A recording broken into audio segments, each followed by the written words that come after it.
will call this meeting of the Waushara County Planning and Zoning Committee to order. This meeting will begin with a public hearing. Anyone other than the applicant or the representative wishing to speak must register and submit the registration slip to the zoning administrator at this time. Following the hearing, we will conduct our monthly business meeting, at which time we will vote on the applications. You may stay and hear how the applications are decided, or you may leave following the hearing. The applicant and town board will be sent a copy of tonight's decision. Any other person wishing to receive a copy of this decision can sign the sheet on the table at the front of the room. Those of you wishing immediate knowledge of the outcome of these proceedings may call the zoning office tomorrow morning.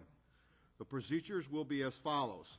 After each application is read, the applicant, their agent or representative will be asked to present their application, followed by any questions or comments from the committee.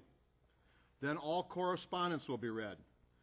Then others in favor will have a chance to speak. Anyone objecting will have a chance to speak. I will ask for a summary of the committee's field's observations and all staff comments. Finally, the applicant will be allowed a chance for a short rebuttal if they wish. Anyone wishing to speak, use the microphone, state their name, and direct their comments to the committee. I ask that all testimony be kept brief, no more than 5 minutes, and to the point. If you are testifying as a nearby landowner, please tell us where your property is located relative to the subject's property. Tonight's hearing will be recorded, and the recording will become part of the record. Comments that are based on hearsay or secondhand information, as well as slanderous or prejudicial remarks, will be ruled out of order. This committee has looked at all the properties and recorded would reflect their observations. Any person affected by an administrative decision of the committee has 10 days from tonight to file an appeal. Such appeals are heard by the Board of Adjustments. Information and applications are available from the zoning office. The county assumes no liability and makes no warranty as to the legality of the law of any construction commenced prior to the expiration of the 10-day period. I will introduce the committee. To the far left is Rusowski, Corp Counsel, Joe Piaski, Jerry Rathmel, Fred Gallerup, Bob Wadle, Terry Dopp-Pockstead, Zoning Administrator. To my right, and my name is Mark Kirshner. The first application that we will hear tonight, Brian Sanders, Combined Locks, Wisconsin. David and Patricia Bowser, landowners, has made application for a conditional use in accordance with sections 58-236, paragraph 11, and 58-484, paragraph 8 of the Waushara County Zoning Code to place a 2006 Fairmont 16 by 80 mobile home with a 12 by 20 covered porch in the AR Agricultural Residential Zone. Location, an approximate 5.3 acre parcel of land being known as Lot 3 of Certified Survey Map 5522, being part of the southeast quarter of the southwest quarter, Section 25, Town 20 North, Range 11 East, Town of Springwater. Fire number W5134 Aspen Avenue. Is the applicant present? I was afraid that was going to happen. Yes, we talked about that. He had made some indications that he would withdraw, but never confirmed that. So I would recommend that the committee probably just deny it.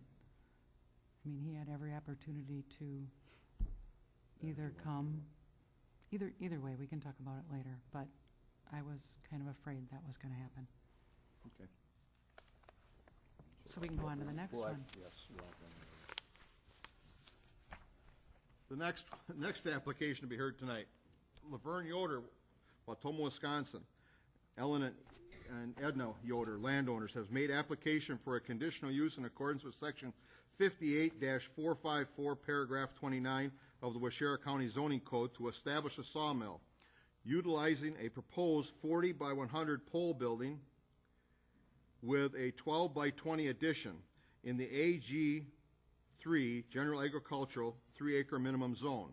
Location, an approximate 20.298 acre parcel of land being part of the northeast quarter of the southeast quarter, Certified Survey Map 1531, Section 23, Town 18 North, Range 9 East, Town of Richford, north of N1013, County Road II and south of the cemetery.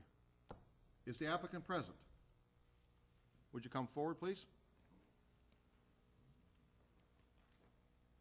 Speak into the microphone and state your name for record, please. Laverne Yoder. Can you tell us a little bit about what you plan on doing out there, Laverne?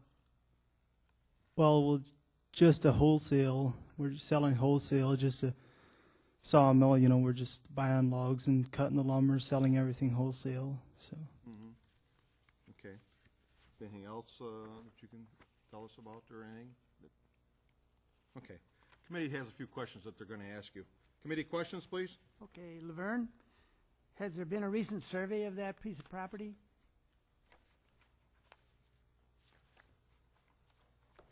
Okay, no, no, okay. Do you know where the lot lines are the lot lines. for that piece of property? Pardon me, are there- Fred. Sir, would you come up here to the mic also? Maybe you can help him answer some of the... I'm Alan Yoder. Would you state your name for the record, please? Alan Yoder. You mean the property lines? For that parcel of land that the sawmill is going to be located on? Yes. Okay. Can you describe what you plan to do in a little more detail? I guess maybe a little bit more than we just got from the chair? Well, Laverne, my son, he's been working at the DW sawmill in Marquette County for over 5 years, and he took training for grading all their grade lumber, and he pretty well knows all aspects of the sawmill business. So DW offered him opportunity to, if he builds a shed and puts a sawmill in, to go ahead and he would furnish the logs and sell wholesale, and would be mainly for railroad ties to, what's the business called? Over In Bangor, the outfit that buys buys the ties, and then also some grade lumber. Okay, And this will all be for wholesale. sure. Won't be any signs at the road, and it will mainly be just a family operation. Okay. Will there be any employees outside the immediate family? Not at this time. And how often will logs be delivered to the site?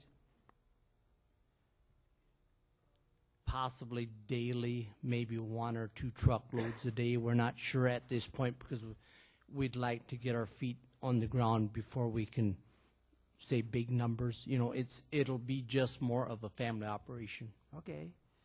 And there will be no retail sales of lumber? At this point, no. All right. What about the sales of other items such as chainsaws, logging equipment, etc.? Anything like that? Is there going to be an advertising sign planned? No. At this point, no. No. Are you planning on having any kilns, planers, or other equipment other than the sawmill? No. No. Any treatment or staining of the lumber? No. Will you be using any toxic or hazardous chemicals in this operation? Not that we're aware of. Will Does there- DW use any? No. Will there be any storing of sawdust and slab wood, and how will they be disposed of? the sawdust will be used for bedding, and the slab wood will be used for firewood. On the property, your property? Right, mostly, yeah, and that should be disposed of pretty, as we make it. Okay. Are you aware of the state and local fire ordinances or codes, and will they be met? I guess that's kind of new to us. I apologize. I do believe when you came in that you were given Fred Dalkey's number. Have you talked with Fred at all? We have. Okay, so you're aware of some of them anyway. I don't know if there's fire codes. I just assumed sawdust could be highly flammable, and there should be. So, Okay. Are you aware of the state building codes and other state requirements, and will they be met? Yes, we're aware of them, and they'll be met. Are you planning any sort of sanitary facilities on the site?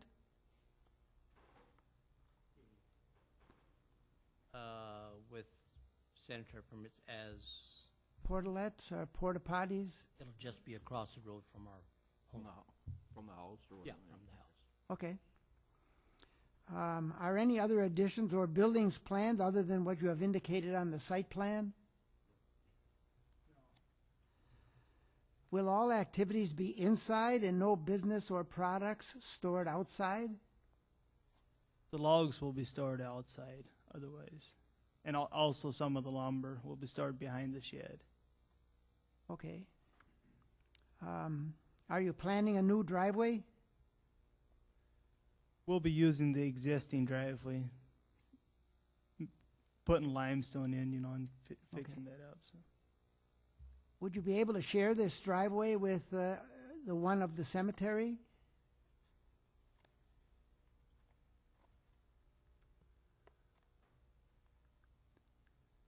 Well, we've got a legal driveway for the cemetery. Okay. That's on, I mean, I've got a legal description, and that was all surveyed. So the driveway that we saw when we visited the site is the one that's going to be improved for traffic into and out of your lumbering facility or your sawing facility. Do you need a new uniform property address number for that driveway? Probably need a new fire number. And if an approval is granted, when would the improvements be done? Probably 2 weeks to a month we'll be starting. Okay. Well, those are all the questions that I have. This is just going to be rough cut lumber, pretty much, that you're going to have. Will be all oak. Are you still going to use that area for pasturing, or, No, not the immediate area. but some of it there would still be used for that? Behind where we don't, behind the building, we'll have some fenced off. Okay. And how Can- far away from the road are you gonna store the logs that are to be cut? Well, they're supposed to be 75 feet, saying off the highway property. Because I know it's not in our county, but some other discussion about the other one in Marquette County, they were encroaching on the road right away and they had to be moved, so just so you're aware of the setbacks for traffic safety, and if somebody comes out of that driveway and there's logs there, they're not gonna see a car or a vehicle coming. And then you said you did discuss it with the other families about the truck traffic going there with the school children, the other Amish school children, they're aware of that or will be aware of that? They're aware of it. I mean, a big truck and a little Amish child or buggy just so that they're aware of it, that they know there's big trucks coming in and out of there. Okay. Any other committee questions? Joe? Terry? I have one more. Go ahead. Is there 2 driveways that go into that pasture? Okay, that pasture there is only one driveway. Okay, The next part, just a little in front of the cemetery, that's where the easement actually goes kind of on an angle over Okay. towards the southwest corner of the cemetery. so there's one for the school, right? One for this pasture where the Yeah. logging operation's going to go, one for the cemetery, and then is there one to the north for the field? Yeah. Okay, They've been there for probably 20, 30, 40 years. and that's all of them? Yeah. So you're not asking for another one? What you use for the Well, we logging would just be operation, you could using use that for the existing one. pasture in the back, too? Okay. So they'd be using the one closest to the school. I got it now. Any other questions? Joe, Jerry? Okay. Thank you. Thank you.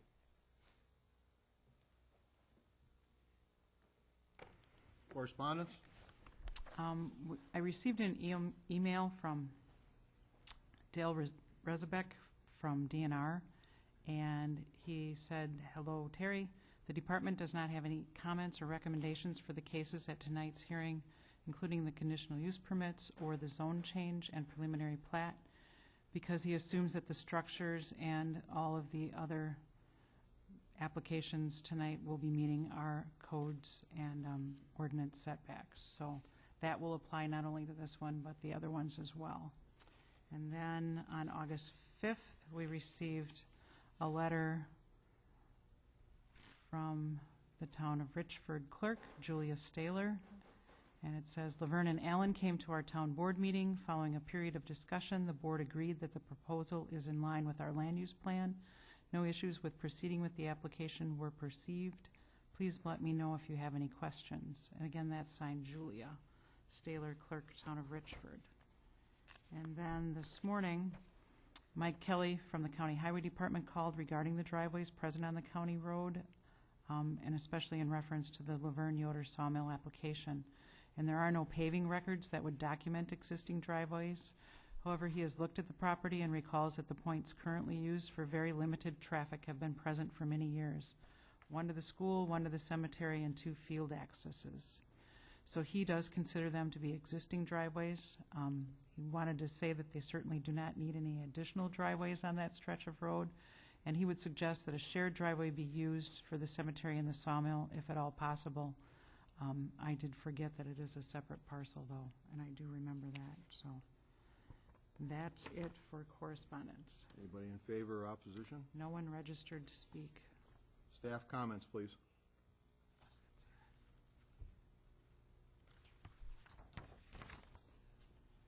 For the record, the committee has previously been furnished with a copy of the site plan and all the other pertinent data for this application and the others that they will be considering tonight. I'd like to explain a little bit about conditional use permits. All defined zones have uses that are permitted outright, along with uses that may be permitted provided certain conditions are met. And that's what we're looking at here, a use that may be permitted provided that certain conditions can be complied with so that the use remains in keeping with the surrounding uses and area. In some counties, these permits are called special exceptions. Sometimes that makes it just a little easier to understand. It is the landowner's responsibility to provide the information that shows the committee this use is still in keeping with the zone and area it is proposed for, and that the conditions placed on it will ensure it will be a good neighbor to the surrounding landowners. When the committee visited the property, they noted that the proposed driveway will need improvement, but that the location has good visibility. They also noted that if it was possible, sharing a driveway would be a good idea.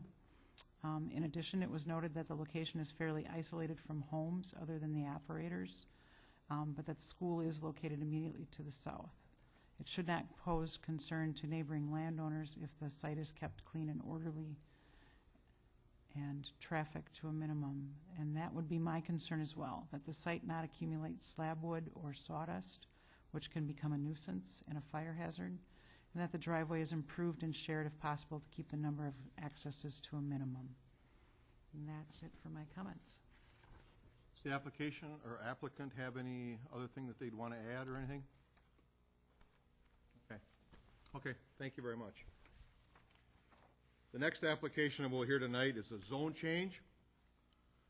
David J. Winkle of DJW Investments, LLC, Necedah, Wisconsin, Laverne Wassenberg, landowner, has made application for a zone change in accordance with sections 42-8, paragraph 3, paragraph D of the Waushara County Subdivisions Code, and sections 58-131 through 138 and 58-541 of the Waushara County Zoning Code from an AG General Agricultural to an RS20 single-family residential for the purpose of creating 10 residential lots ranging in size from 2.36 acres to 3.82 acres, resulting in a major subdivision county plot required within the shoreland area.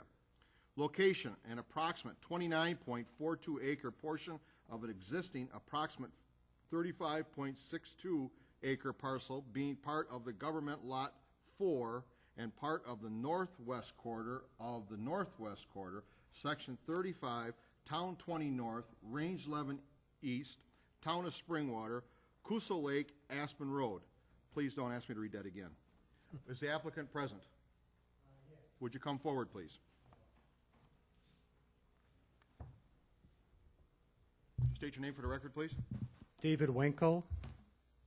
Can you tell us a little bit what you're planning on doing out there, David? Yes, absolutely. Just one correction to what was read. Laverne Wassemer is not the property owner. I'm not sure where that came from. She had a life estate, and she moved off the property last fall and terminated that life estate. This is the old Reuben Bitter property. The current property owner are an LLC out of Oshkosh, and their counsel is here tonight, and I've accepted offer to purchase the property from them. So I don't know how that got on the notice, but however that happened, I just want to make that correction. Thank you. Yeah. I have, as I said, an accepted offer to purchase 340s less the lake frontage on the south shore of Coosa Lake, which is immediately west of my property and Coosa Lake Acres that I developed in 1995 when I bought Camp High Wheeler, or really a portion of Camp High Wheeler that's on Coosa Lake. So at that point, the south shore of Coosa Lake was undeveloped. Camp High Wheeler had about a third, and then Reuben Bitter Estate, Laverne Wassemer Life Tenant had the other 2/3 of the south shore. I put in 19 years ago 21 lots and have kept 7, and at this point, this spring, the 110 acres to the west of me came up for sale by the gentleman who own it, and I've entered an offer to purchase with them. My plan is to make 10 new lots. There's 2 structures on the property now. Those would have their own lots. And then I guess it'd be 11 new lots. 10 is in my plat, and 1 is out of the plat immediately west of my property. And the idea is to try to keep as much green space as possible for that property. So the very west, approximate 55 acres, it would keep undeveloped, and that's everything west of the western cottage right now that's on the Bay of Coosa Lake. And then one gentleman, I've entered into contract to sell the newer of the 2 houses, along with approximately 500 feet in addition to 125, so a total of 625 feet to that one gentleman who already lives or has a cottage on Coosa Lake, to keep that piece intact. He wants to put it in the MFL. I want to put my parcels in the MFL as well. And then we have 10 lots in the plat that are in the eastern 40, and those go from Coosa Lake on the north to Aspen Road on the south. They're all at least 100 feet wide, with 1, 2, 3, 4 being wider than 100 feet at 125. And the idea in the development is very similar to what I did 19 years ago. I bought the parcel, I put in a public road, and then I sold off enough lots to get my money back, and then I stopped selling. And I've owned 7 lots ever since. In this case, I'm planning on keeping up to 4 lots next to me, to the west of me, depending on how the other ones sell. Once I get my money back, then I'm going to stop selling. I didn't want to create another public road. 19 years ago, I had a problem with the first excavator I hired, and he pushed some sand down into the lake, and we had to pull that back. And so I didn't want to create another public road, so I put frontage of all these lots on Aspen Road. I did propose and shown on the plat, what I call a shared driveway approximately 400 feet south of Coosa Lake, paralleling the contours of the lake, off the west end of High Wheeler Court, because I was trying to encourage people not to put long driveways off of Aspen Road to their houses they would build, but to put shorter driveways off the common shared driveway. And I have restrictive covenants that have been restrictive covenants that have been tendered to you guys that have the design standards which exceed the design standards of driveways in the county, 18 feet in width of gravel, 10 inches deep, and Hoodsiak Excavating out of Wild Rose, whom I've had good relations with ever since we had the problem with the first one 19 years ago, made those design standards that he thought would hold up well for a common driveway. At the very west end, there's what's called by the engineers a hammerhead turnaround so that all vehicles can turn around in like a wide turn to get out. So they really is there, there'd be two accesses, not only the right to put a driveway off of Aspen, but also the right to use the common driveway. The common driveway also was put in as a demarcation line because everything south of that common driveway, I have restrictions on building, so people can't build along Aspen Road. So I did provide in the covenants for a second garage to be just south of the shared common driveway, but then south of that area, there could be no further building, and that would stay natural looking. So the public going down Aspen Road would really see no new houses or development from the Aspen Road side. That's kind of the idea.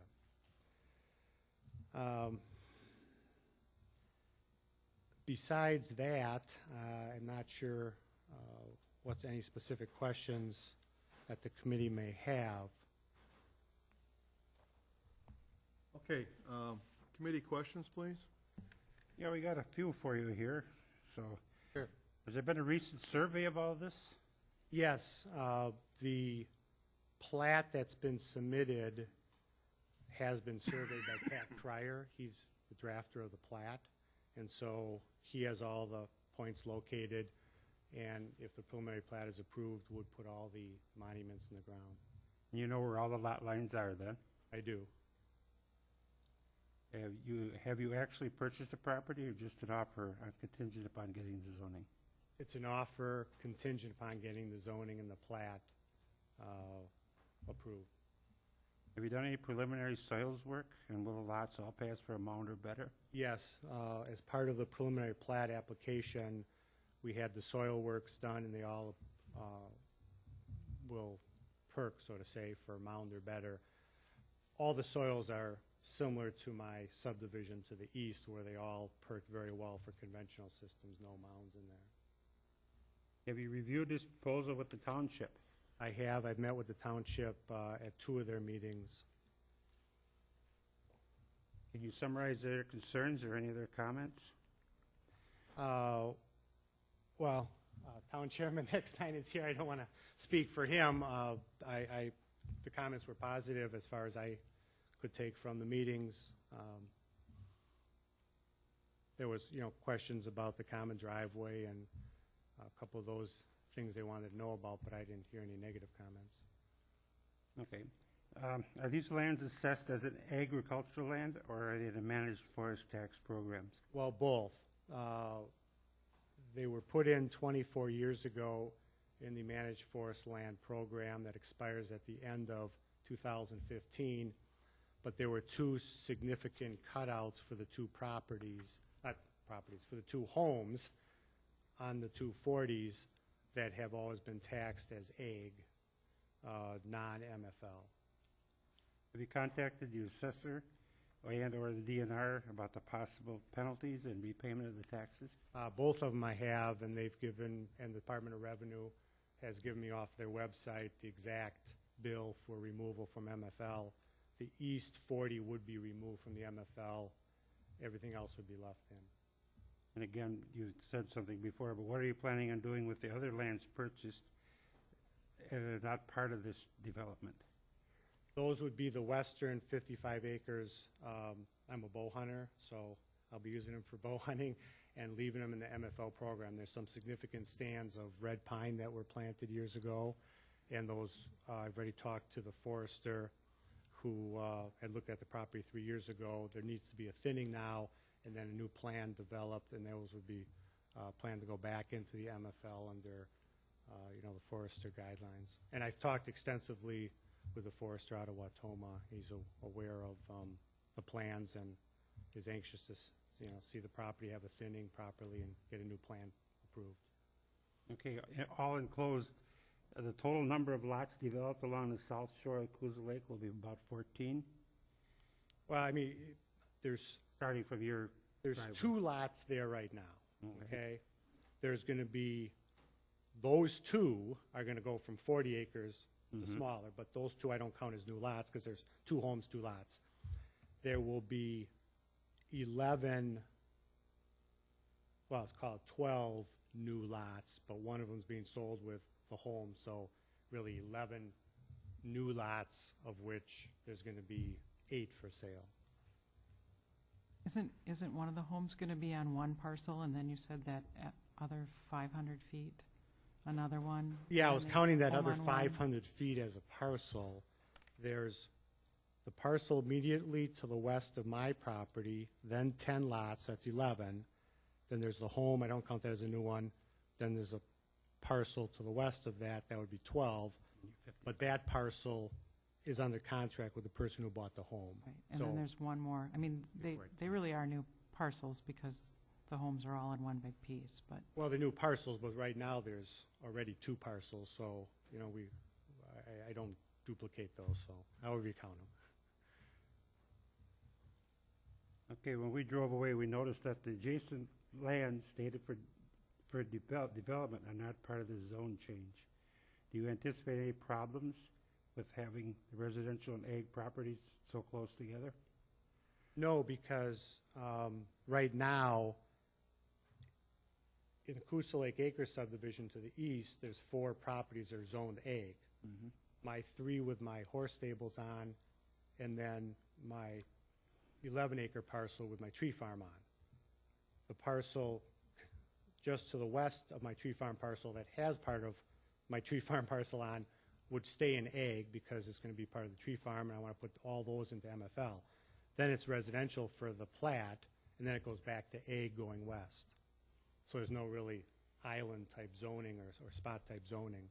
And we've never had any issues in the last 19 years with my 4 lots in the subdivision being zoned ag versus the rest residential. are any of those on the lake, though? Do they have Yes, lake 3 of them are on frontage? the lake. 3 of those lots are on the lake. The one with the horse stable and ones on each side of them, those 3 are on the lake. And then across the road is my tree farm parcel. Okay, what about the single lot that remains between the Coosa Lake Acres plat and this addition? Would you consider having that changed to residential? Well, no, that's the one I was talking about that's contiguous to ag zoning. There's 10 acres to the east of that lot that is zoned ag. And it's all for tree farm, and part of the lot you're speaking of, the first lot to the west of my subdivision, the one very most to the east of this, has part of my tree farm on. That's why I would keep it as ag, and Pat Cryer said we can then put all those into MFL together, because you need a minimum of 10 acres, and those can all go into the MFL, my tree farm and this lot. We had just thought that considering to change it to residential, so there'd be more continuity on the south shoreline and among the original plat and the addition. So you You'll- wouldn't have a little island in the new one. Well, it's, as I said, it's not really an island, because right next to it is 10 acres of ag.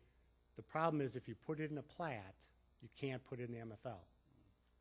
So the forester made it very clear, do not put it in the plat, or you can't put it in the MFL, and it has part of my tree farm on it. It really belongs with that tree farm and zoned ag like the tree farm is, because then it's free to go into the MFL. That's the only reason I'm not asking to rezone it.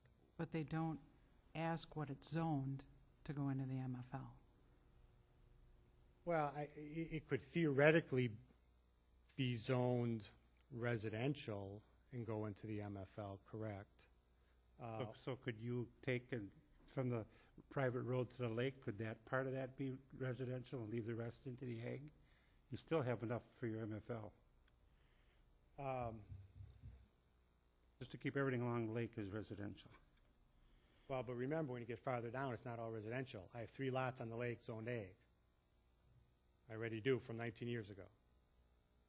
When I came in front of But this we're board doing, 19 but years we're ago. doing a new one now. Well, this is addition number 1 to what I did 19 years ago, so I was trying to keep continuity there, but For those, I don't have an issue with that. I mean, if you don't, you know, it's one parcel. I don't know if you zone part of one parcel, one zoning, and part of the other parcel. Just the front half probably would be the residential towards the lake. Do you guys take a parcel and part of it's zoned one and part's Yep. another? all the Oh. time. Okay. I don't necessarily have an objection to that. The whole goal was the MFL program that we were geared towards, not really anything else. Well, that's kind of what we thought about, to just do for the road to the lake, so. I mean, I really wanted to put the whole thing in the MFL program, but as long But I as it think still you still can. qualifies, it wouldn't matter to me. Yeah. Yeah. That was my understanding. I didn't necessarily pose that question to the DNR forester because I didn't really go down that road, but I don't have an objection to it as long as it qualifies. Guess that's all the questions that come up with right now.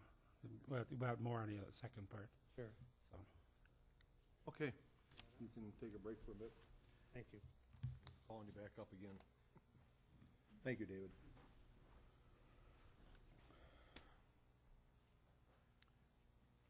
Anyone in favor or opposition?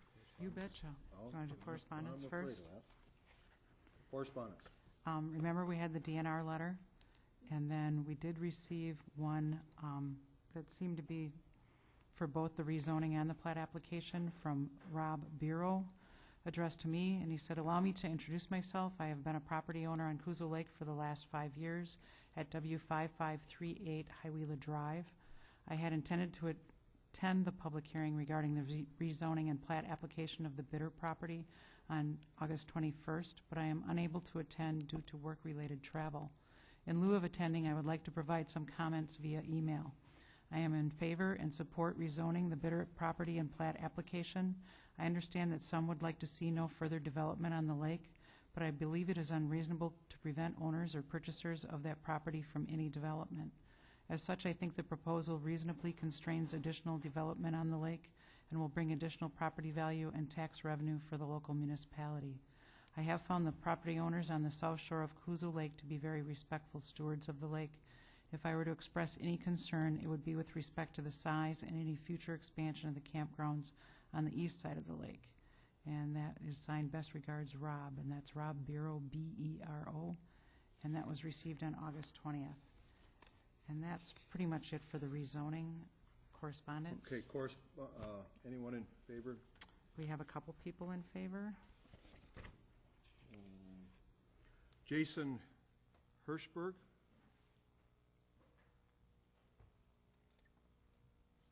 Would you state your name for the record, please? My name's Jason Hirschberg. I'm an attorney who represents the current landowner of the property, which is 960 Valley Road LLC.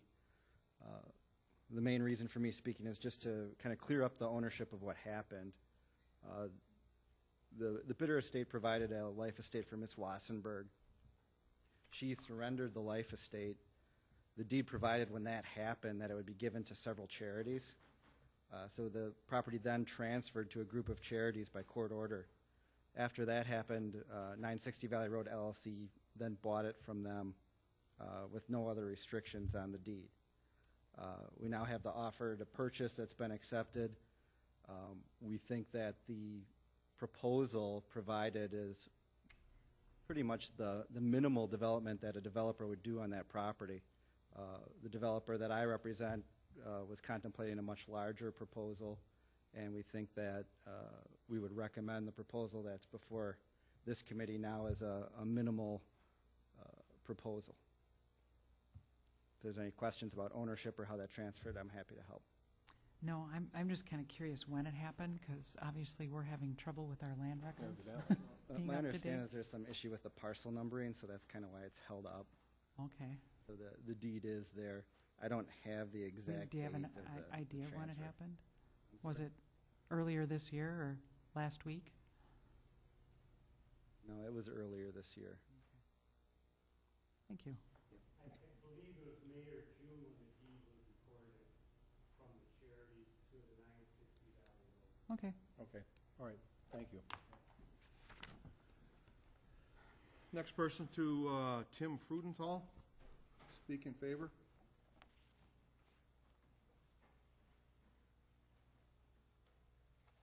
My name's Tim Freudenthal, because that's what you just said. Let me give you a little bit of background here. I knew Mr. Bitters and I knew Laverne Wassenberg. We tried working a project on this property back in 1994 and were quickly ushered off the property. So developers have always been after this piece of land. earlier in the year, actually late last year, I was contacted by the Mercy Foundation, and I did the consulting and the research work for the Mercy Foundation for their acquisition of the property after Ms. Wassenberg gave up her life estate. Mr. Bitters had put this into MFL to save on his taxes, and the taxing administration in the town of Springwater has since that time for 24 years made a mistake and has been taxing the lakeshore as residential when the lakeshore was supposed to be added. So Mr. Bitters actually has paid about $60,000 extra in property tax over 25 years. That he probably didn't have to, but that was not brought up, and we didn't find it till we started digging. So it transferred from Mr. Bitters to the foundation. The foundation had the buyer, the corporation in Oshkosh, and I did the consulting work for the lender and the appraisal work on that transfer. And then the new owner hired me to find a buyer, and I put the property out, and we had numerous interested buyers. The buyer that we have here and the plan that he has is the lowest impact and the best plan for development on that lakeshore. Some of the plans that we had included camping expansions, numerous subdivision developments with backlots. Dave's plan is superb. The lots are over 2 acres. There's not one other lot on the lake right now that's that large. Most of the residential lots are about between 60 and 100 feet wide by 180 and 350 feet. So between a quarter and a third, of maybe 2/3 of an acre. The septics on these property are going into good sand. There will be absolutely minimal pollution, if any at all, or runoff, and it's more in a more natural state. Nice development. Mr. Winkle, the buyer, is planning on putting the west part into MFL, and we have also talked about a conservation easement, which is beneficial to a buyer of Mr. Winkle's status. So it's a nice project. Coosa Lake, I've been on every property on Coosa Lake over the years. A development like this does not hurt property values.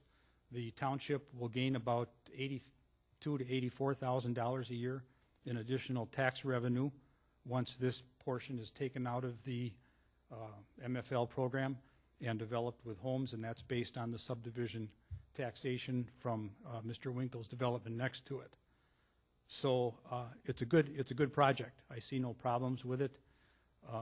The private road and the access through the middle will leave a wooded view down Aspen Drive, which is much better than the view on the northern part of, is it Aspen on the north or? Archer. Archer, yes. So it's just nice. Negatives of it, I can't personally think of any negatives. It'll probably rock some boats and people get jealous and yada, yada, yada, but all around it's a really nice development. It's the nicest one I've seen on any of the lakes around here in a long time. Questions, comments, concerns? Okay. Thank you. Dwayne Buell, speak in opposition.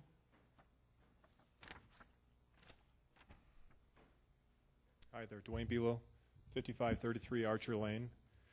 The concern I have with the development is the amount of activity that currently takes place on Coosa Lake. I've owned a property on Coosa Lake for 9 years. My parents have owned a property there for 30-some years, so I'm very much aware of the history of the lake and what's transpired over that period of time. Once upon a time, you could go up for the weekend and actually get an opportunity to enjoy the lake. It's unfortunate now with the development of the campsite growing to the size that it has and the additional development of homes on the lake, you know, it's turned the lake into more of a commercial activity lake. It no longer benefits the landowner, the homeowner that's there on a regular basis when they want to use the lake. I took my first boat up there back around 2000, 2001, and I could enjoy the lake all weekend without a problem. Many opportunities to get out there with the current owners, and you'd get your opportunity to run the boat for a period of time. most summers now I don't even take it up there. I took it up there this summer. I've been up there probably 10 different times for extended stays, 2 or 3 days at a time. I've had an opportunity to put less than 2 hours on my boat.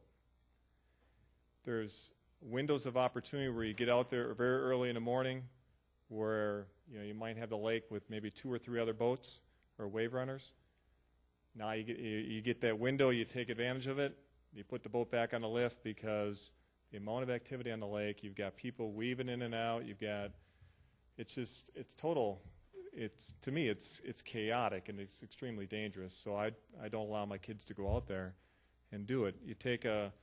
You peruse around the perimeter of the lake and you realize that there's 50 boats or wave runners, motorized boats that are docked on the lake. Now what they proposed is it looks like a good plan. I would agree with that, but the lake just can't handle any more activity. So something needs to be done to curtail the amount of activity that's taking place on the lake, whether it's prohibiting the zoning and the subdivision as it is, or some other restrictions, but something needs to be done before someone gets hurt or killed. You need what's taking place with homeowners is they're getting frustrated with the situation. Some properties have gone through foreclosure, people have bought those up, and what's happened? Somebody has purchased those and they've turned those into rental properties. And now with a rental property, you've got not a family that's showing up a half a dozen times a year going to enjoy the lake a little bit. You've got week after week after week where the place is rented and the people that are there want to get their use out of it. So they're working the lake hard. So we've got to do something to restrict the amount of activity, to create an environment that's much more favorable to an 80-acre lake. There's just not that much there. And I would ask Mr. Winkle, if this were to go through, that he would consider some sort of restriction on property owners from renting their property out to weekenders or to other people, because that's what's taking place with a couple of the houses in his current subdivision. It was fine when that homeowner was there, but then when they sold and someone else bought it, now you got a new couple there, or a new family there, 2 families, 3 families there. They're there for the whole week. They're just working the lake nonstop because they're going to get their activity out. They're going to get their use out of it. There's at least there's 5 or 6 properties on the lake right now that are rented out, and so it just drives the amount of commercial activity. The campsite all contributes to the amount of commercial activity on the lake. It's just overwhelming what's a very small lake, 80 acres, but it's only, you've seen how wide it is. It's very narrow. So as you can imagine, 3 boats out there is about all it can take.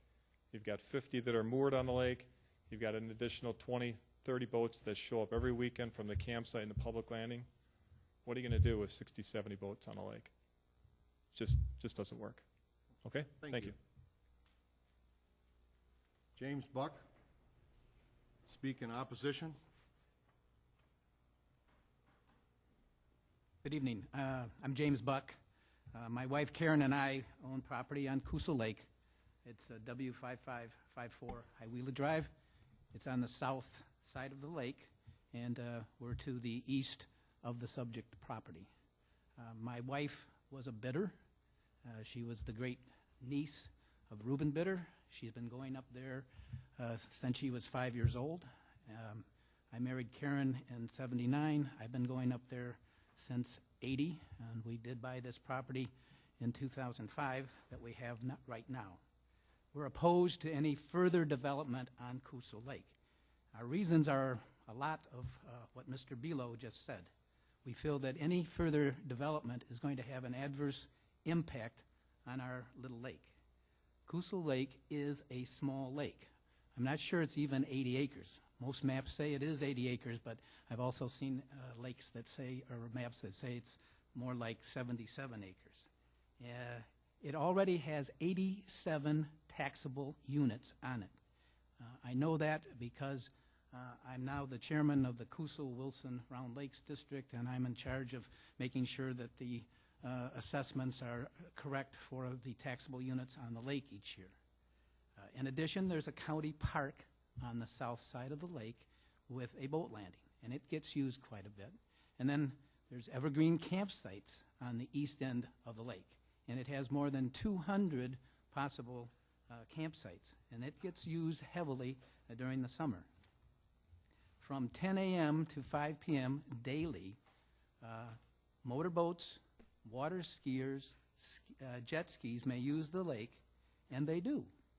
And they especially do that on the weekends in the summer and on the holidays. Very heavy use. And as Mr. Belo pointed out, Kusel Lake is a long, narrow lake running east and west. The water skiers, the motorboats, the jet skis all pass within very close distance of each other on these weekends, and very close to the docks. You know, so far I guess there hasn't been any accidents, but I think it's about sometime it's going to happen, especially if we have more and more use. I think any further development is only going to exacerbate the problem that already exists on this lake. 10 new lots, or maybe more, I think you can assume that each lot is going to have a new boat. It may have more than one boat. It'll have a boat and a motorboat and a pontoon boat and a jet ski. And as Mr. Belo points out, some of these lots now are, these properties are being rented. One right next to me is being rented right now. Every weekend when I come up, I have no idea what's going to be there. One weekend I came up and there were 9 cars parked in the driveway, and all those people were using the lake. So there's heavy boat traffic on the lake. At the annual meeting of the Kusel Wilson Round Lakes District meeting this June, Sheriff Nett came and made a presentation to us about the boat patrol for the county. He pointed out the county has one boat for 33 lakes in the county. They try to do their best, but obviously they can't be everywhere. One of the lakes they get the most complaints from is Kusel Lake. So I think that shows that there is a problem, and any further development simply is not going to be good for the lake. Now, Dr. Bitter could have done something to protect this property from further development. He could have done something like put it into a conservation easement. Why he did not do that, I don't know. But I do know that he did not want this property developed. That's one of the reasons he put it into the managed forest program. Yes, he saved some taxes, but that was a way to try to preserve the property. He owned that property from the 1930s, and he never tried to develop it. And I think that's further proof that he did not want to develop this property. We understand that Mr. Winkle's plan is a fairly minimal development plan, and we appreciate that. But on the other hand, it does mean at least 10, maybe 14 lots. I'm not sure, having heard what Mr. Winkle said in answer to your questions, exactly how many lots are going to be there, but it's going to be more boats. It's going to be more trouble for this little lake. And the damage that can be done is not only, like Mr. Belo said, the chaotic use of the lake, the danger that it creates, but also that heavy boat usage can damage the shoreline. So we respectfully request that you deny the rezoning request. Thank you. Thank you.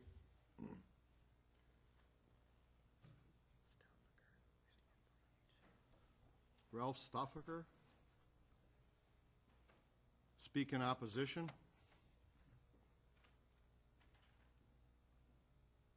Ralph Stoffaker. I'm looking at a little lake that back in the early 1900s was a cherry. Then we put in the campgrounds, 200 units. Then we have county access. Then we have Camp Waiila developed. Now, I just heard that 7 lots weren't sold. When they were advertising that land, they advertised that there was what is known as, let's see, I wrote that down, Kusel Bay. Do you know where Kusel Bay is? Kusel Bay happens to be a slough, and those 7 lots weren't sold because it's in the slough.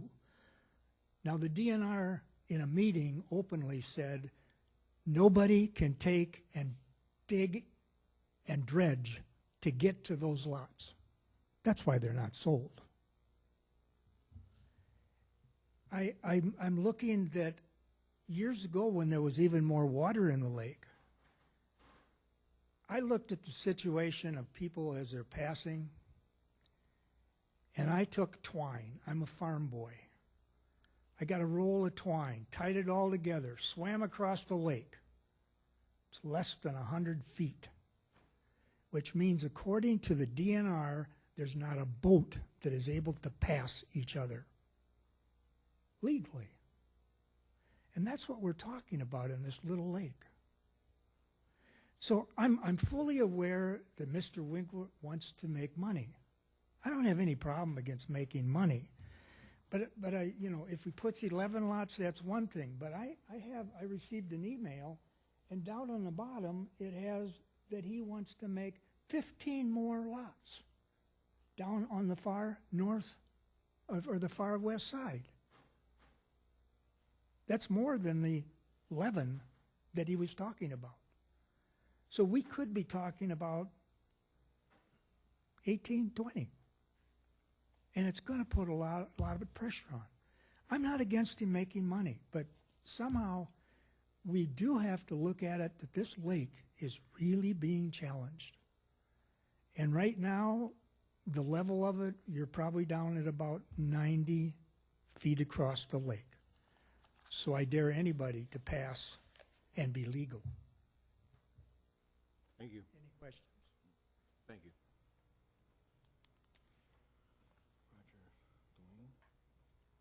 That might be an down. Roger Down registered only in opposition, but not speak.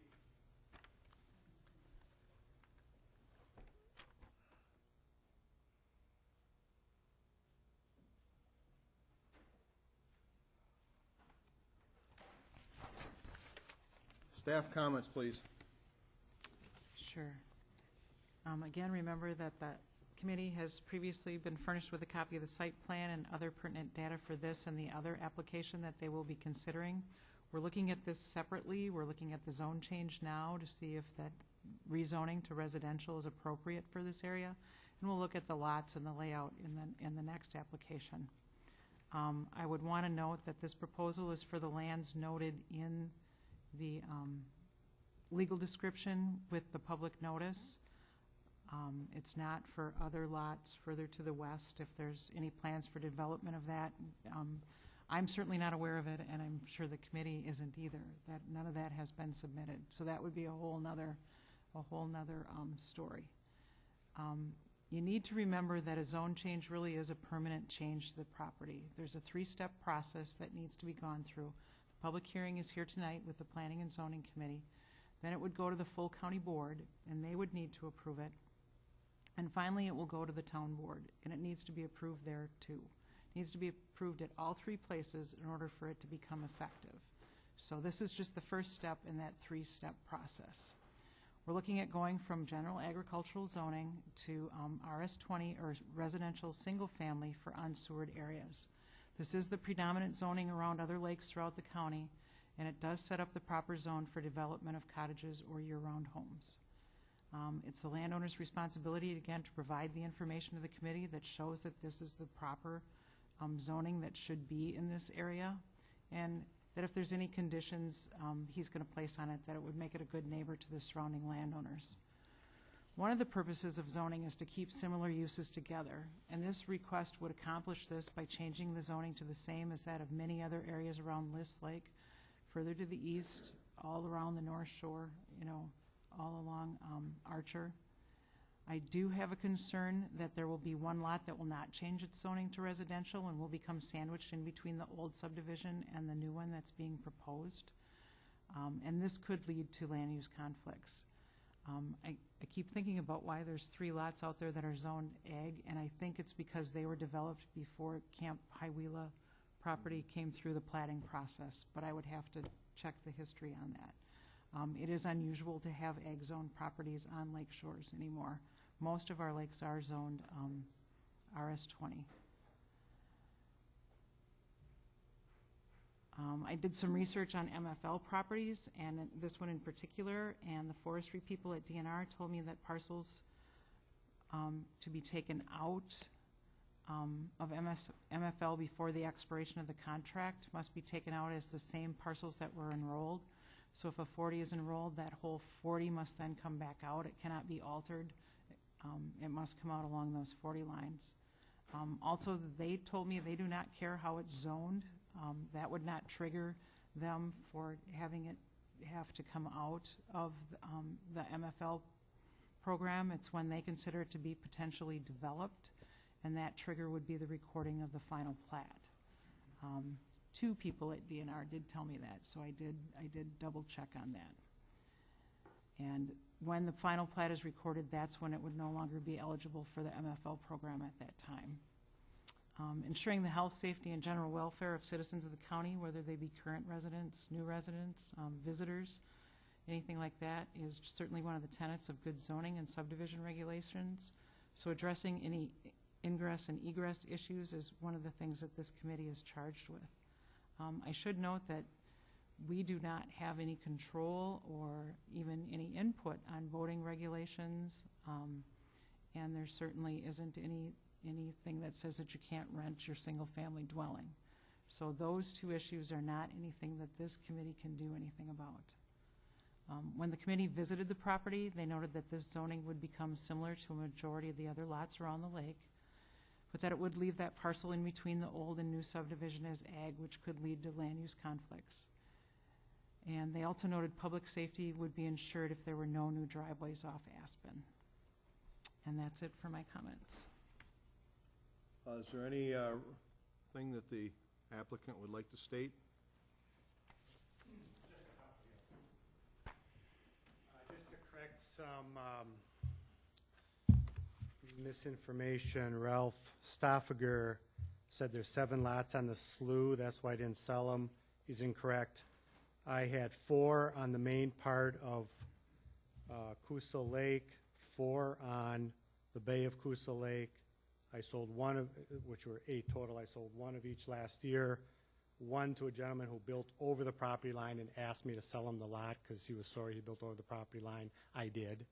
And then another one I sold to another owner who was asking for a while for me to sell him a piece of property. So I did. I sold those 2 last year, but they were even mixed. I think Mr. Stoffager said Coosa Lake is 100 feet wide. I have the map here. I did put it on my rangefinder. It is not. It goes from 1,100 feet at the widest to 438 at the narrowest, according to my rangefinder. My dock is 82 feet from my shore, and it's not close to the other side of the lake. Not the dock, I should say, my floating raft. You have to have within 100 feet of the shore, so it's 82 feet from the shore, again, according to my rangefinder. I'm not sure what email here is referring to, lots to the west. There's no plan for lots to the west. I'm not asking for those. I think there was a question about the ag zoning. Pat Cryer, who was here, gave me the map. As part of Camp High-Wheeler's rezoning, Coosa Lake Acres, I zoned 4 lots ag at the request of Mark Schumacher. That was my tree farm. He wanted zoning to follow use. My tree farm is ag. The 3 lots where my stables are ag because they were used for horse stables. And so that's why they were all, but they're all part of the subdivision. They weren't zoned before that. They were actually rezoned ag because the whole property was zoned OP for camp. So they got rezoned from OP to ag because that's what this then body and the council and Mark Schumacher wanted, was zoning to follow use. That's the only reason I proposed the first lot to the west of my subdivision, the very first lot into the addition, as ag, because that has part of the tree farm on that 19 years ago we zoned from OP to ag. That's the only reason.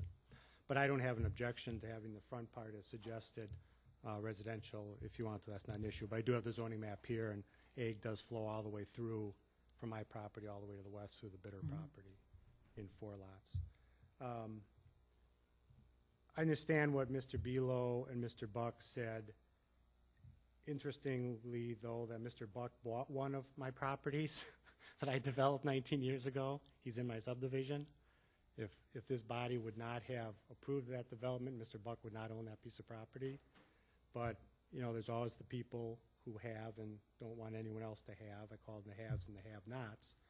And, you know, although I would like to see, and I've enjoyed the Bitter property not being developed, I was the primary beneficiary of that because I was the first property to the east.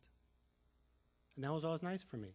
I never had anyone neighbor to my west beside Ms. Wassenberg, who was 1,320 feet to the west. But I can't control the fact that he gave it to charities and charities sold it to a developer. That's not my doing. My doing at this point is to sit and do nothing and see what happens with those developers, or to be proactive and propose a low-impact development.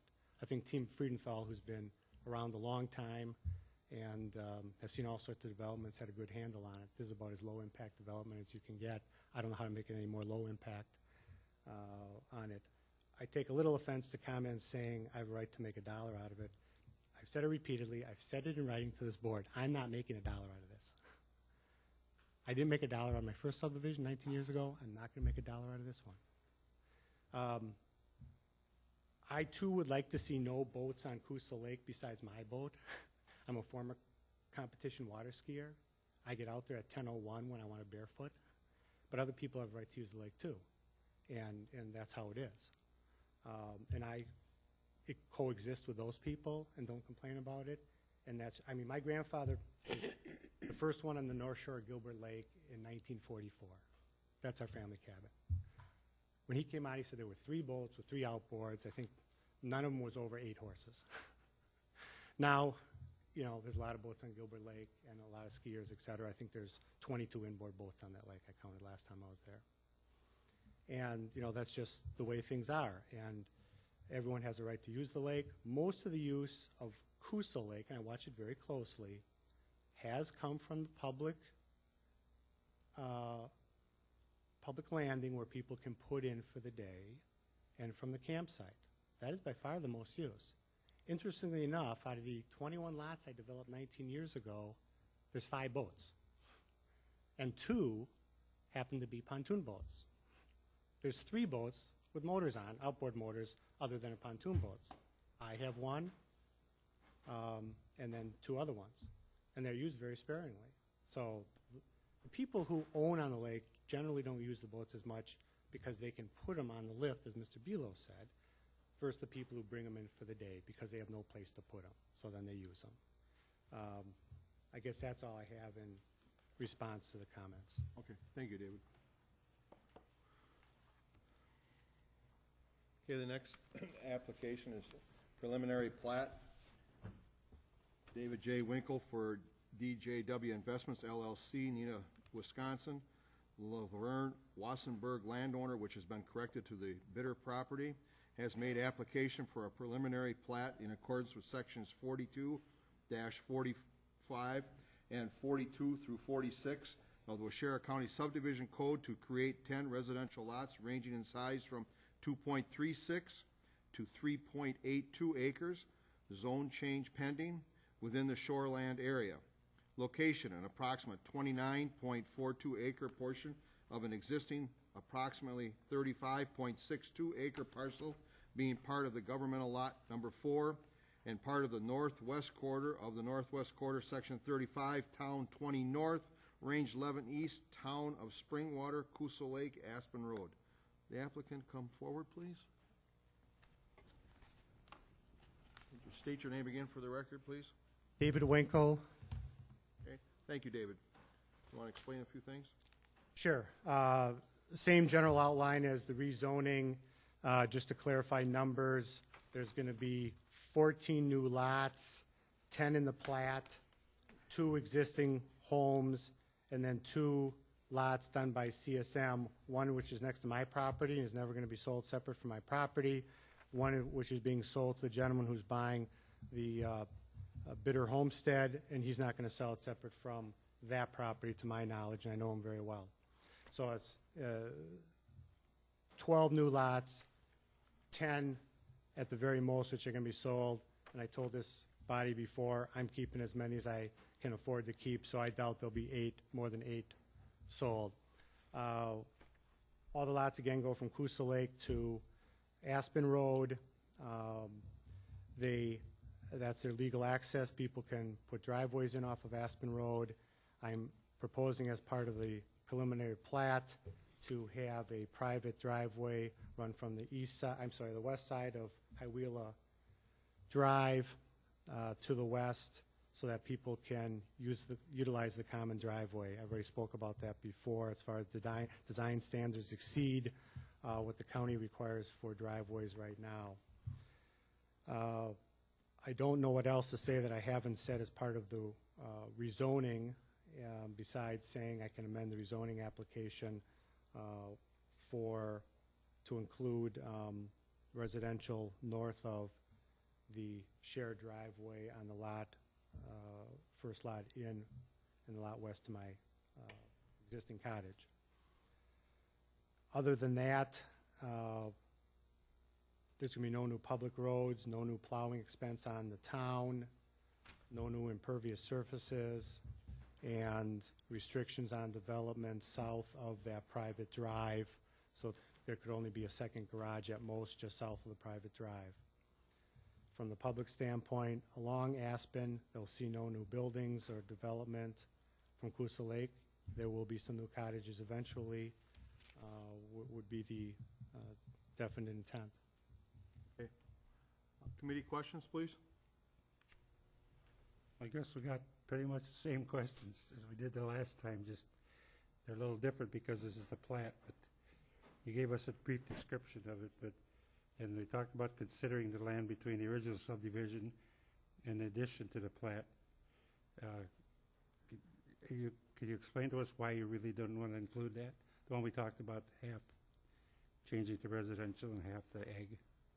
Again, because it's contiguous to my ag zoning in my original subdivision, this is just addition number 1, and part of that piece of property has the planted pine trees that Camp Hiawatha planted approximately 40 years ago on it, and so I wanted to put both those parcels in the MFL. Terry has clarified I could still do that with a residential zoning, so I don't have a issue with that. But it couldn't go in the plat. Would not go in the plat, correct. That's why I have to stay out. I'm sorry. That was the trigger. That was the trigger to be potentially developed. Right. Otherwise, it could not go in the MFL. That's the reason it has to be out of the plat. Yes. Are you planning any deed restrictions for this? And if so, could you explain them to the committee? Sure. Deed restrictions, the answer is yes. They've been submitted to this committee as part of the application. Same deed restrictions that are in existence on Coosa Lake Acres. This is Coosa Lake Acres addition number 1. The only difference is the private drive has been addressed for the landowners, if they're going to use it, to share in the cost of plowing it and maintaining it. Otherwise, same deed restrictions. Little bit lesser minimum square footage of houses, but otherwise same deed restrictions.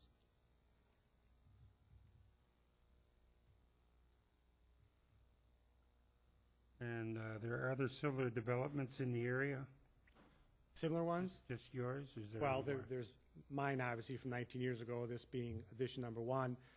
Yes, on Big Hills Lake, when that was done, similar idea, ran all the lots from the lake to the public road, and then utilized a shared common driveway for access to the new homes to, again, keep down on plowing expense and public street. So I consider that fairly similar. It's been done on Gilbert Lake when those 2 camps sold as well, same scenario. And you're aware of all the surveying requirements?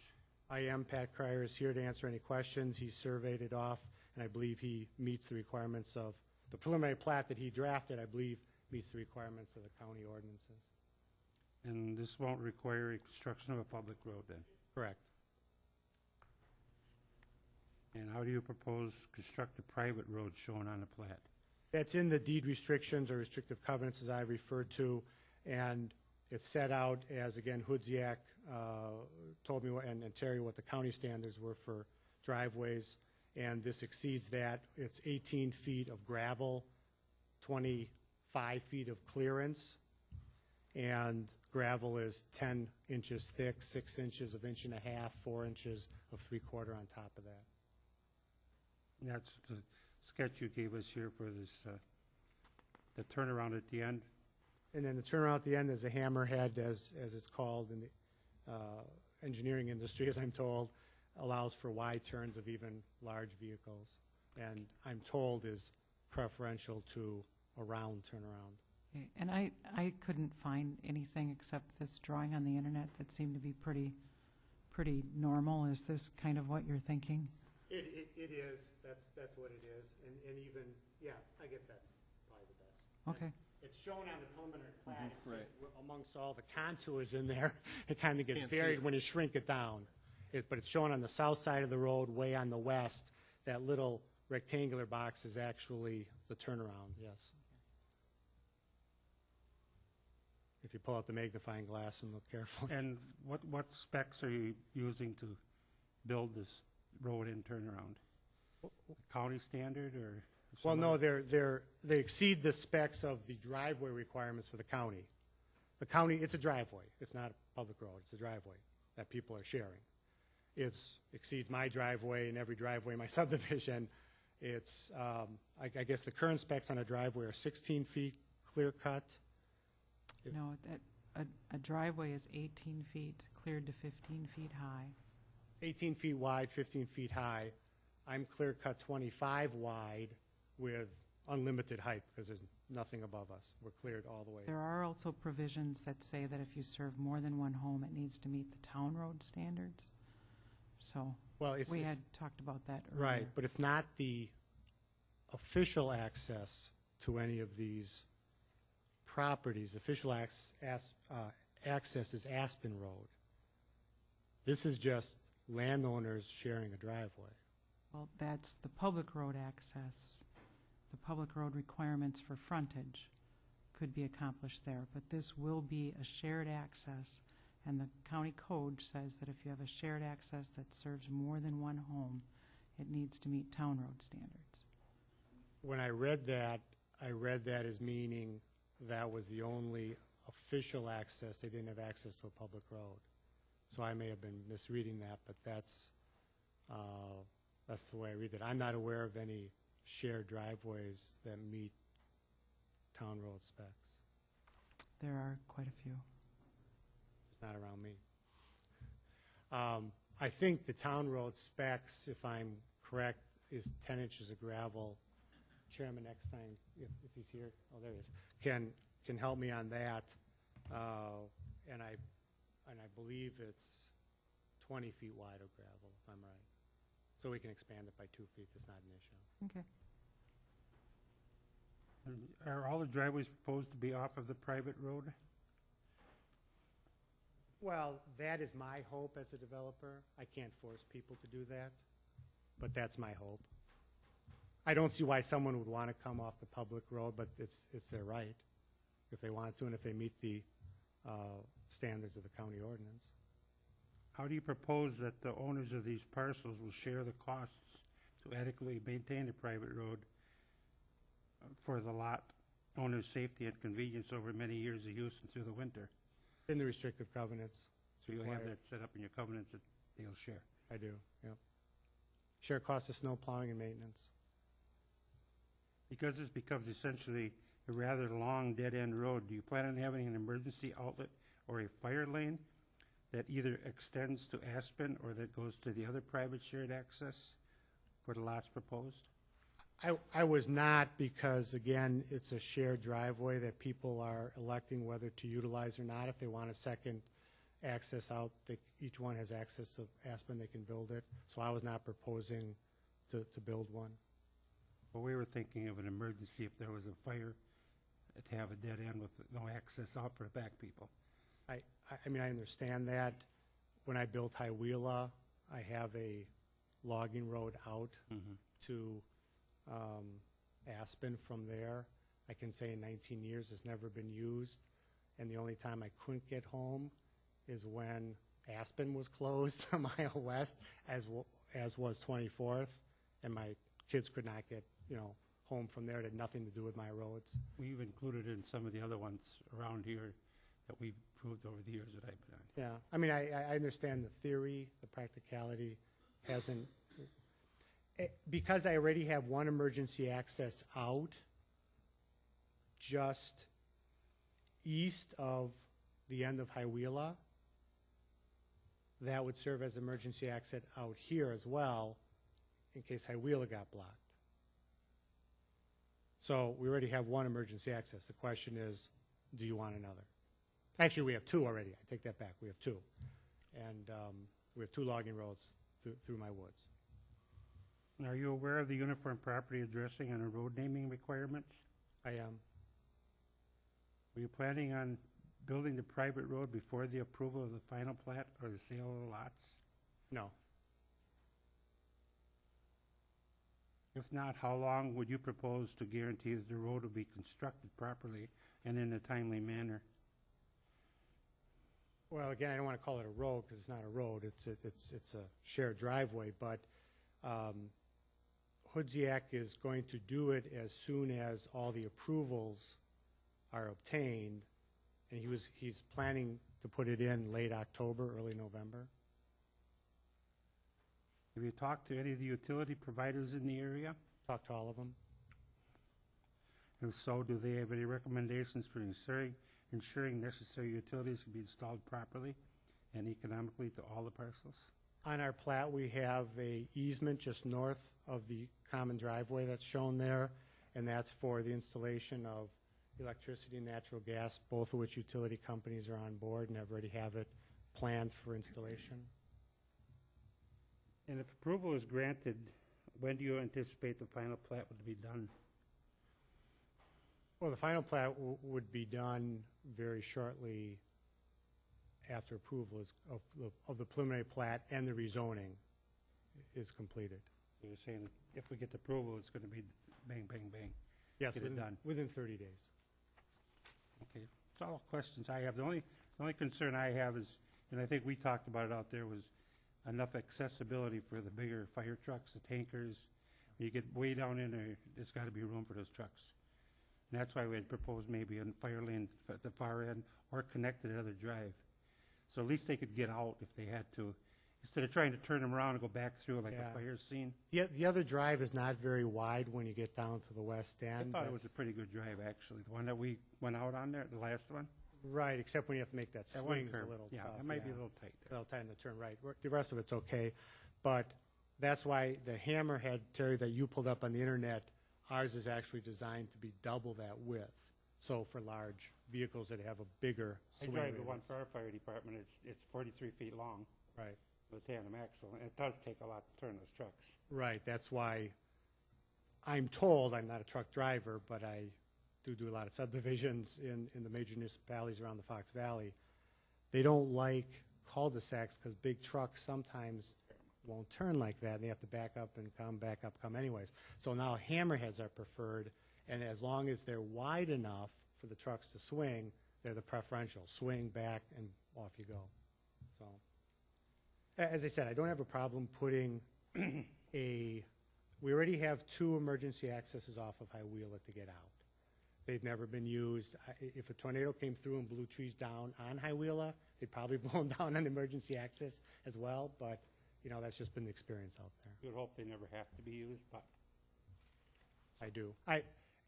And as well, if you can get in from the other driveway, you are only 125 feet from the very first property, so you're not, that far from the other way as well.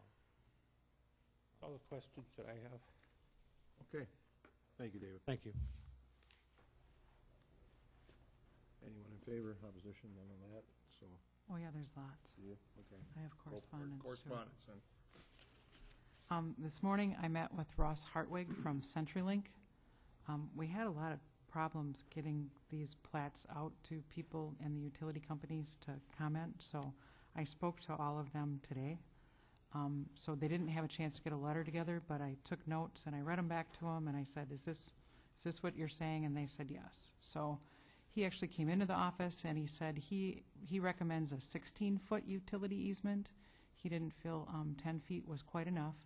He wanted it a 16-foot utility easement and that it be labeled as a public and/or private utility easement, because he had run into some problems if it was a public entity or a private entity, they seemed to take ownership of that. So those were his two recommendations on the easement.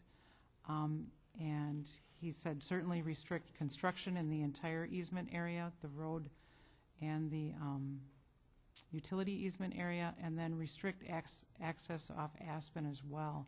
Because a lot of times if people have the alternative to put a driveway in, then they're going to put it in and they're going to want the pedestal moved because they put it in the wrong spot according to the landowner. So those were his recommendations. Later this morning I spoke with Bill Garsky of We Energies, and he concurred with Ross on labeling the easement and recommended that the easement be a minimum of 16 or even 20 feet in width to be sure to accommodate all proposed utilities in the future. And then, I didn't write down his name, Steve from Adams Columbia came in. Steve Meyer. Yep. And he said that 16-foot was preferred as well, because if they're not laying all their lines at once, they run out of room. So he wanted 16 feet as well, and then having the easement come off from Hiawatha Court worked well for him. Yesterday I received an email from Jerry Smart, the county surveyor, and he stated he had no problem with the plat as proposed, except there's an extra line on lot number 9, but I think he had spoken with Pat, the surveyor, and that appears to just be an error, so that should be taken off. And then I had looked at the hammerhead design. I wasn't able to get anything from the person that Dave said he had spoken with at McMahon, so I got this off the internet, and he concurred this is a standard design for that. Then we had Rob Bureau's letter before that I read, so you'll remember that. And then I wanted to remind you that we did have the recommendations of the Land Conservation Department, and I really don't want to read those all over again, but that was another correspondence that we had. So that's it for correspondence. Okay. Anyone in favor, opposition? Yeah. Speak in favor, Tim Frudenthal.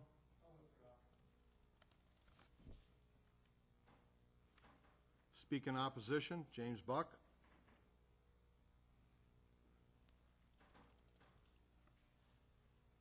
I just want to make 5 points that, with regard to things that have been said here tonight. First of all, Mr. Winkle was talking about the number of boats that are in Hiawatha. I know that my neighbor to the east has a boat and 2 jet skis, so that's 3 right there. And then I think every owner of the lots further west have at least 1 boat. As I said, the lot to the west is rented, and so people come there with at least a boat if they're going to be there for the weekend, and they come sometimes with jet skis too. I think Mr. Winkle has a boat and at least 2 jet skis, and then there's a lot in between there where there's somebody that comes occasionally but has a boat. So I think there's more boats than what Mr. Winkle actually said. It may be a petty point, but I think there are more. Number 2 point is that I wanted the 2 people that had spoke in favor of this development and rezoning, of course, have a vested interest. Mr. Hirschberg represents the seller of the property, who obviously would like to make some money, I suppose, because Mr. Winkle paid him for something more than what he paid for the property first.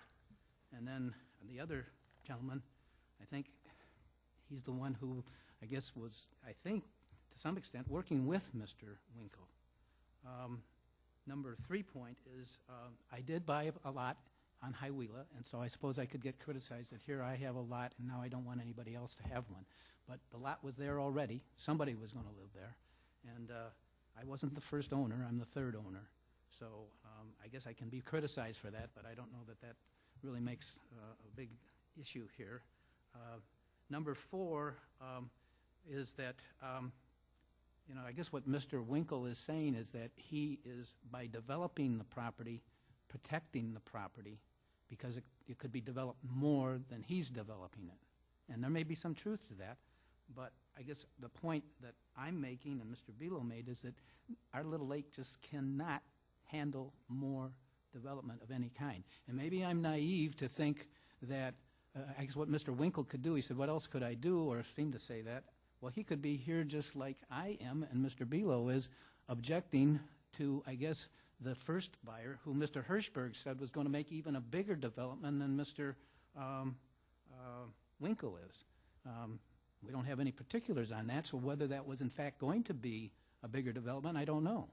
I'm not saying that Mr. Hirschberg isn't telling us the truth, but we don't have any information on that whatsoever. And I guess the last point is that I would like Ms. Dap Hochstadt, do I say that right?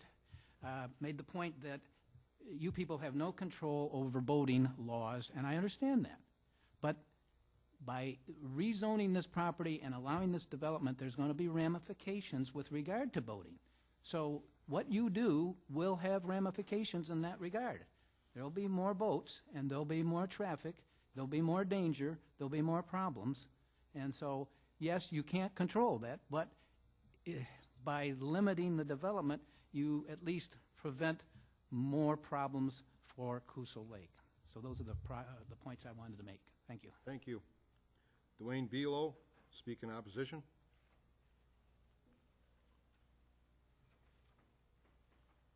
I think Mr. Buck captured a number of points that I wanted to reiterate. But one thing that maybe hasn't been touched on enough to my satisfaction is the plat map is showing that it's going to be for residential properties. And I understand that, and when we have a traditional sense and we think about it, you know, somebody buys a piece of property, they build a house, then they use it for their own use. But what I'm seeing happening and what is taking place is that people are turning their residential properties into commercial businesses. And those properties that have been on the lake that have sold have been bought up by people that have turned them into year-round rentals. Now, the same thing can be said about this property and this development. Somebody might buy the property, buy the land, and put a place up. Sure, they might use it themselves, but then again, they might turn around and start renting it out 10, 12 weeks of summer, or year-round for that matter, and then just use it for their own use. So we say it's for individual residential use, but ultimately a lot of these properties are turning into commercial properties. And it's, you know, I know the place right across from me next to Mr. Buck. Now it's a year-round rental. You know, I think Mr. Winkle, I've got nothing against him, but he now rents his property from what I can tell. I see a lot of activity there. There'll be multiple families. So, yeah, we're trying to, you know, we're trying to do the right thing, but in the end, these residential properties are turning into commercial properties. And what's to say that, you know, 10 or 12 or 14, what we think is going to be individual families, doesn't turn into what could be another half a dozen rental properties on Coosa Lake to go with the half a dozen that are already there, and 2 that are coming out of his current subdivision. Something to think about. Thank you. Okay, thank you.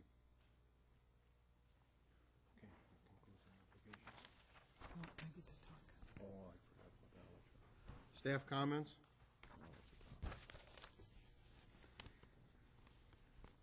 At this time, I'd like to explain a little bit about preliminary plats. Plats are required when enough lots of small enough size are being created. In this case, we have a proposal for a county plat because we are creating 5 or more lots of 5 acres or less in area. And these do come under fairly close scrutiny for lots of reasons, and many of which are listed in the county code. I thought I'd tell you exactly what it says in the subdivision code, that the purposes of Chapter 42, which is our subdivision code, are. And it says the purposes are, number 1, to supplement the provisions of Wisconsin Statutes Chapter 236 and to promote the public health, safety, and general welfare of the county. 2, to lessen congestion in the streets and highways. 3, to further the orderly layout and use of the land. 4, to secure safety from fire, panic, and other dangers. 5, to provide adequate light and air. 6, to prevent the overcrowding of land. 7, to avoid undue concentration of population.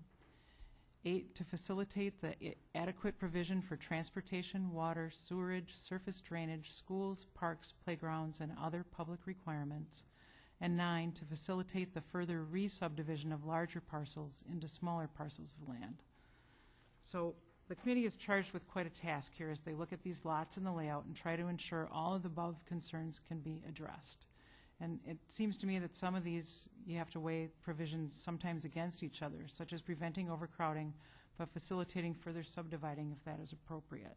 And if you'll recall on Hiawatha Acres, there was even a consideration by this committee, how many ever years ago, that there probably would be further subdivision to the west because there is a way to go from the public road onto these properties as a way to further subdivide it and get access off from Hiawatha Court. So it's, I know that it juxtaposes itself against each other, but that is something that this committee needs to do. The resultant lots must be accessible not only for the people that will eventually build and live here, but also for the other regular traffic, such as deliveries, other transportation, and on up to the emergency access by ambulances and fire trucks that we've talked about before. So the access drives and roads must meet minimum standards to allow proper access by all these types of vehicles. To further ensure safety when multiple lots are served by one common access that is essentially a dead end, it has become customary for the committee to look at having an alternate access in the event of an emergency that might block ingress or egress along the single fairly long access being proposed. Any shared accesses must also have provisions for sharing the cost of maintenance and repair into perpetuity so that all individuals that use the road pay their fair share of expenses when the access road is proposed to be a private road and not a public one. The supply of other residential services such as electricity or natural gas are also considered and generally require easements to ensure economical delivery of those items. Protection of natural areas and other aesthetic concerns is another consideration.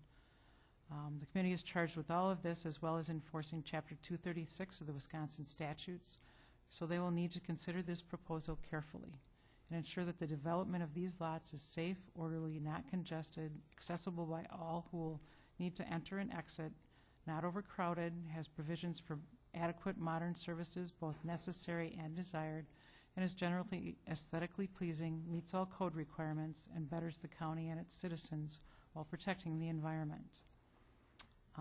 When the committee visited the property, they noted the current proposal is to share a common access off from Hiawatha Court, and that, as is customary, any accesses will have concerns about access by all vehicles, but especially emergency vehicles, and that the proposal also includes no buildings or construction on the southern portion of the lots. The lots are currently well wooded and appear to have rolling terrain. And that's about it for my comments. Is there any rebuttal or anything that the applicant would like to state?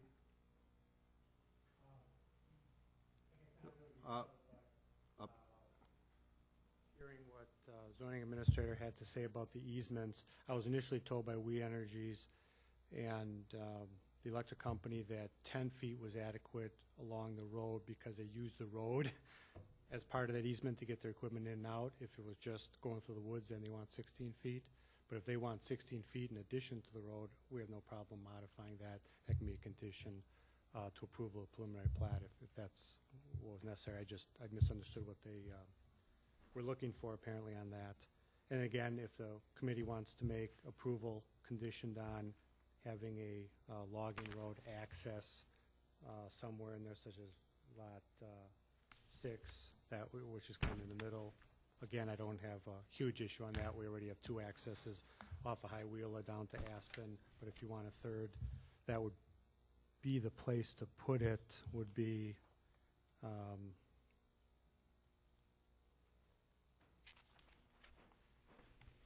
lot 6.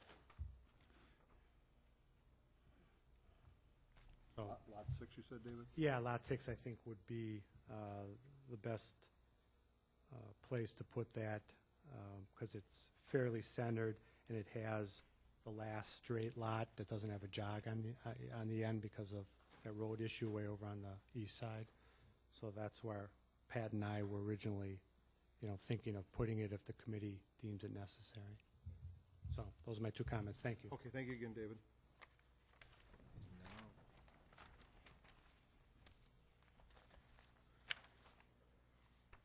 Okay, that concludes our applications for tonight.